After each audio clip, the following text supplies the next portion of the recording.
In 332 BC, as Alexander the Great and his Macedonian army were on their epic conquest of the Persian Empire, one city stopped them for a time. This place was the ancient Phoenician city of Tyre, in present-day Lebanon. In Alexander's day, this island city was less than a mile from the Mediterranean coast. It had 2 natural harbors, and its walls were a staggering 150 feet high. After his great victories at the Granicus River and Issus, Alexander sought to deny the Persians access to the sea. Knowing that the city of Carthage may send a fleet to help their beleaguered ancient homeland, Alexander sought to take the city quickly through negotiation. This proved fruitless, however, for they killed the Macedonian king's envoys and threw them from the walls. Lacking ships of his own, Alexander had his men build a causeway on a natural land bridge about 2 meters deep underwater from the mainland to the island.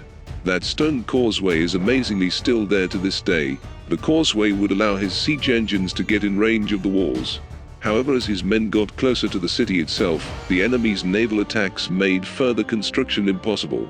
In response to this, Alexander built 2 160 feet tall siege towers and put ballistas and catapults on them. The Tyrians, however, attacked these towers with fire ships, reducing them to kindling, then slaughtering any survivors of the inferno.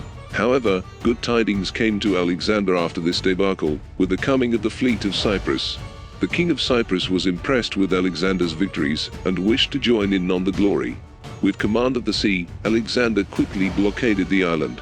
He had some of the ships refitted with battering rams to start work on the walls. The stubborn defenders counterattacked, however, and attacked Alexander's men on the causeway. They picked a time when Alexander would sail back to the mainland and rest for the day. To the Tyrians' misfortune, however, the men on the causeway held. Alexander then led a force into the harbor to the rear of the trapped Tyrians and destroyed them. Targeting the south end of the island walls, Alexander led an attack from atop one of his siege towers and punched a hole through the ancient walls.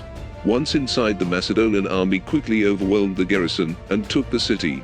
Alexander pardoned everyone who had taken refuge inside the temple of Melkart, who he viewed as another manifestation of Heracles. He put to death 6,000 men inside the city walls and crucified 2,000 more on the beach. The rest of the 30,000 inhabitants, who were mostly women and children, were sold into slavery. When you see that ancient stone causeway in Lebanon, know that giants walked there.